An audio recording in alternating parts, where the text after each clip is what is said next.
show you guys a few reclining stretches to help open the hips, the low back, and the hamstrings.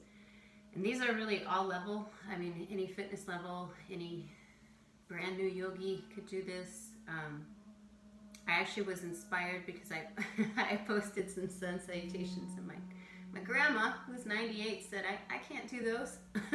So I thought, well, okay, I'll post some stretches for grandma. It can be helpful for sure to have a strap. I don't have any yoga straps at home, but I do have a scarf. You could use a tie or the belt from a robe, a piece of rope. A towel might work depending on your size and flexibility. So you just need something.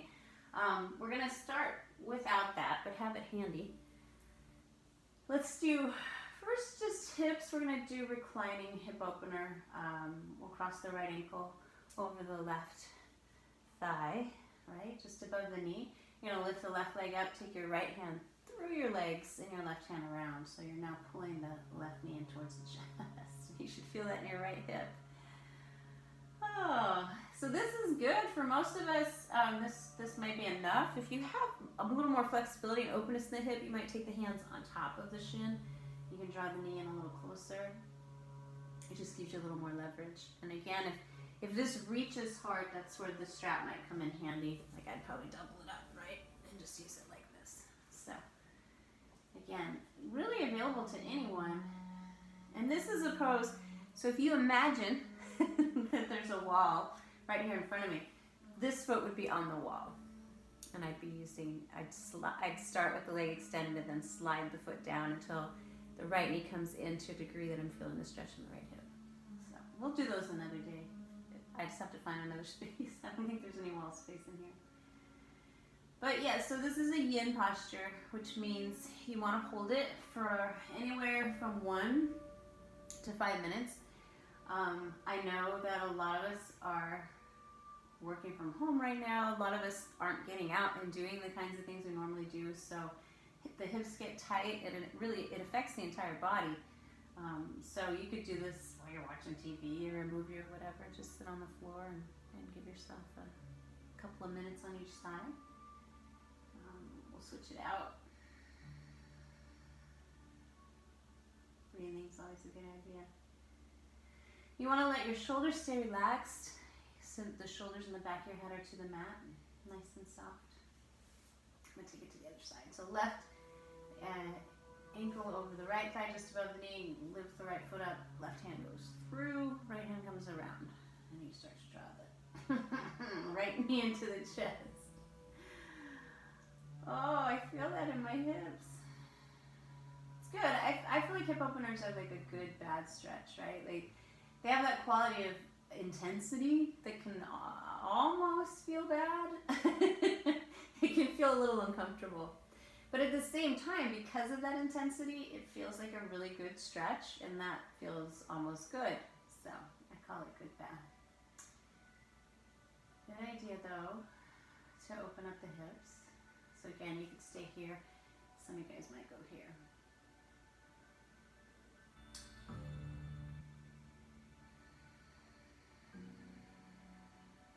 A lot of resistance. When I focus on my hips, I tend to feel really lower body, but when I focus on my hips in particular, I tend to feel a lot of resistance.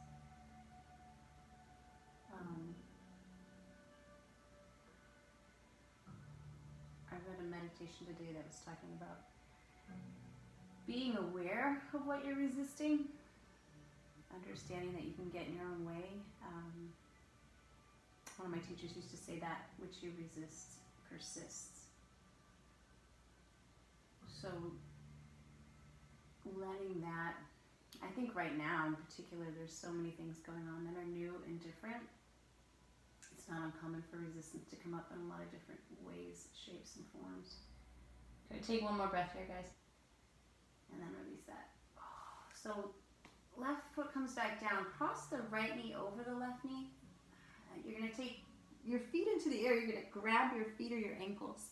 And then this one's a little more active. So you're going to actively press your feet up and pull down at the same time. So you feel this more in the glute, maybe the outer hip. And we won't hold this for 1 to 5 minutes because you're working a little bit, just for a few breaths. This is a reclining cow space. Breathing. Yeah, it all comes back, right? Again and again and again to awareness. Really, awareness and balance is what we're shooting for in practice. So noticing in your body where you feel resistance. You don't have to battle with that or try to rid yourself of it. It's there for a reason, you know. So breathing, taking postures that are helping you open up those spaces. It can be something that takes time. So being patient and just compassionate with yourself. It's a good place to practice that skill. Good. Stay for one more breath. Oh, and then release that and switch sides. So left knee over right. You're going to catch your feet again and your ankles. And you're going to press your feet up while you pull them back down towards the ground.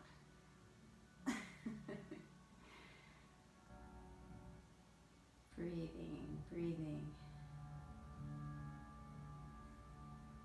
Garth Stevenson playing in the background again. One of my favorites. When you're kind of being chill with yoga, we'll call it. Actually, if you're being chill doing anything, he's a good one to listen to. Yeah, so noticing. I mean, I think resistance comes up in a way that's, it feels a little reactive and strong to me. You know, it's not just like, well, I don't know if I want to do that or not, or, oh, I don't think that's a great choice. Resistance is stronger, more of a pushing away. Ooh, give it 3 more breaths, guys. I can really feel that in my outer hip, my glute.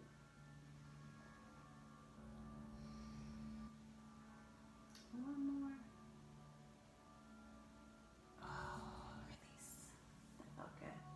Maybe a little happy baby here, just to counter. You can catch your feet or your ankles, and if you want to rock side to side, I bet that'll feel nice on your lower back. So those, well, the first one for sure I think is pretty available to anyone. The second one's a little pretzel-y. That's a yogic term, but you can use it if you'd like. So that might not work for everyone. I'll show you traditional cow space tomorrow if I remember. I think we're going to do vinyasa practice tomorrow, so I could throw that in at the end. Oh, that feels pretty good. But these next 3 stretches with the strap, anybody. So grab your strap. Take your left leg out long and hook your strap over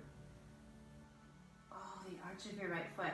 Now you want to, again, let your head and shoulders be relaxed. So walk your hands down your strap a little bit, scarf, tie, whatever you're using. Extend through your left heel. Just find the length in the leg there. And then you can let the leg relax. And you're going to draw the right toes back towards the crown of your head until you feel a good stretch in your hamstring. So the way that the hamstrings attach up to the low back and through the hips, that's why we're stretching out the hamstrings to stretch out the hamstrings, but also to alleviate pressure on the lower back. Again, with a lot of us sitting and sitting and sitting. You know, hopefully you have the opportunity to move around some. Today was a beautiful day. Seems much easier when the weather's beautiful. And I would hold it, I'd go again 1 to 5. It's kind of up to you. If I was watching TV or something, I could hang out here for a while. I think all of these stretches have that good bad quality to me. I have a particularly tight hamstring, so I feel it. And you're paying attention, maintaining your awareness, because you may find after a few breaths that you can draw a little closer, or you may find that you need to back off. It's not uncommon to get a tremor in the leg here, so you might feel that when you're stretching out. So I'm not going to hold them for a really long time, but you guys can hold them longer in your own practice. Just giving you an idea of what these stretches look like. You're going to take your right hand now and grab both straps. Your left arm comes out to the side, and you're going to let your right leg drop over to the right. You want to keep the left hip grounded. So again, lengthen through the heel and kind of press the left heel down towards the ground so you feel that. You can even take your left hand to your left hip and ground it. My right foot's not touching down, it's just extended out to the right. So this is like Utthita Hasta Padangusthasana, right? Right? Of course it is. Front leg raise, side leg raise, except we're reclining. I used to joke that that was the whole reason I started teaching yoga, so I could learn to say things in Sanskrit. It is fun sometimes. But yeah, Utthita, that's what this one's like. And then it kind of the same thing applies. If you draw the toes up, so towards the crown, you're going to feel a little bit more intensity with the stretch. So you can do that, or you can just let the leg drop out. As we make changes, we make little adjustments to the posture, it may change where you're feeling the stretch or how you're feeling the stretch. So we can experiment, play with it. That's how we got all of these, right? Somebody's were like, hey, what if we do this? And someone else said, you should write that down. It's good stuff. But yeah, always feel free to change the practice and make it your own. Stay here a little bit longer.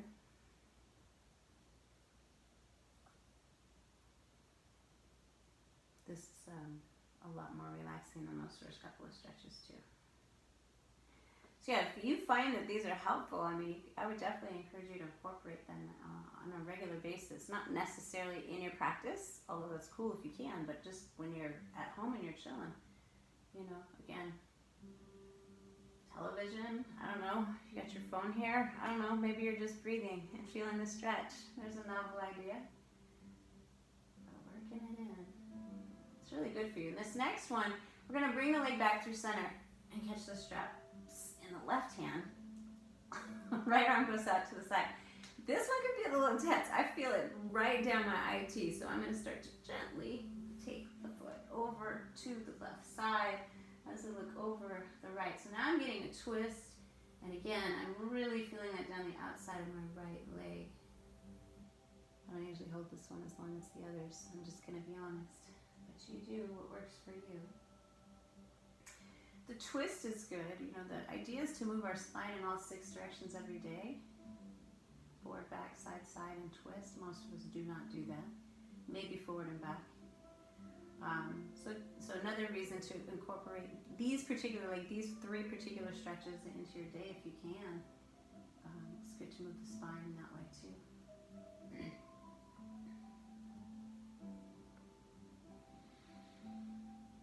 2 more breaths, guys.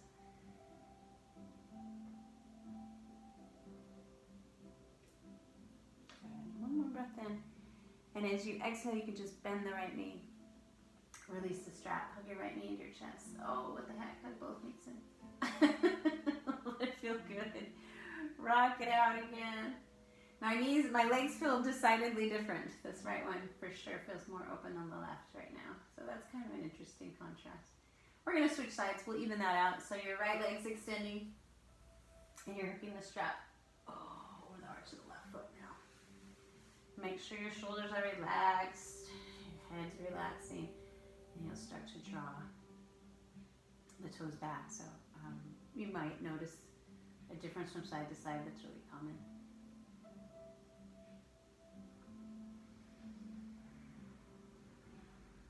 Even the difference in, you can be very passive with this, just kind of supporting the foot and drawing back. If I flex my left foot and press through the heel, I would say that adds to the intensity of the stretch for me quite a bit. I don't know if that's necessary. But again, we're playing with different sensations within the posture, so you can try that and see how it feels. Maybe that's a stretch that you need or that lands well in your body. In all honesty, I thought I would do a vinyasa class today, a little more energetic, and I just wasn't feeling it. And I read that thing about resistance, and all day I put this off because I was like, it's going to be hard. And then it got to be the end of the day, and I said, you know what? I'm just going to show them some supine stretches, some reclining stretches, and tomorrow we'll do the vinyasa. I think the sunshine today did me good. I'll wake up a little more energetic tomorrow. Good. But yeah, you know, look when resistance arises. Look at what it is that you're resisting, and yeah. Ask yourself, why is that? Well, why are these feelings coming up around that? Sometimes it's kind of the universe helping us pause and reflect, and sometimes it's fear. You know, sometimes there's so many different things that motivate us. But again, I think of resistance as more of a reaction, not a simple feeling that you get. And those are always worth looking at. Reaction, right? That's repeating, redoing the same thing you've done again and again and again, usually without a whole lot of awareness. So it's worth looking at behaviors that cause us to react, situations that cause us to react.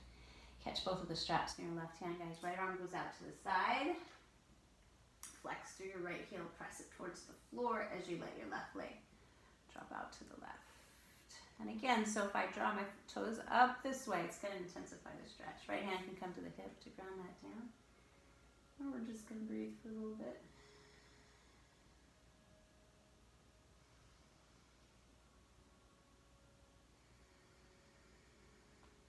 And I tend to fall into Ujjayi, but any breath works here. It's yin, so natural breathing's fine. Feels good to slow the breath down, breathe a little deeper.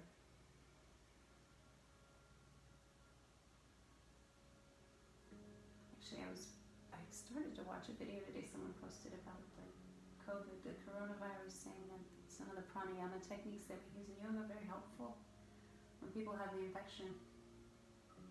Obviously, helpful to practice all the time, but particularly under those circumstances. As a general rule, as Americans, we're pretty shallow breathers. Most of us breathe in our chests, and most of us don't breathe very deep. So even just coming onto your mat and practicing, that in itself will take you into a deeper breath. But if you're mindfully, intentionally practicing Ujjayi or another form of pranayama, you definitely get more breath control over time.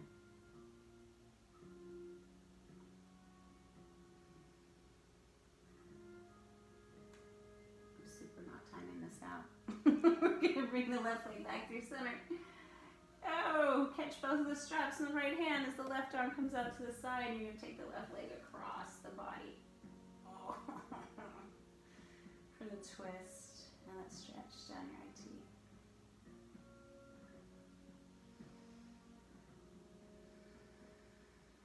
Good, bad. I'm definitely going to let's say these qualify for good, bad as my label. That's a lot of things too, isn't it? We actually, as a general rule, encourage you in practice not to hang a lot of labels and stories on things, but to be observant and aware, so noticing. I can say that something feels good, bad, and not get super attached to that. It's just an observation. And you know as well as I do that stretches land differently in your body on different days. I have been walking a ton. There's fewer options right now, so doing a lot of walking, and I'm feeling it. Hips, low back, hamstrings, shins, feet, all of it. 3 more breaths, guys.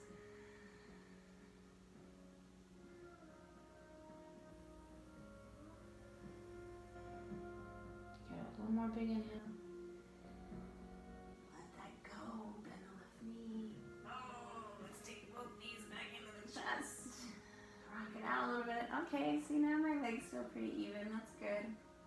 I was hoping that would be the end result.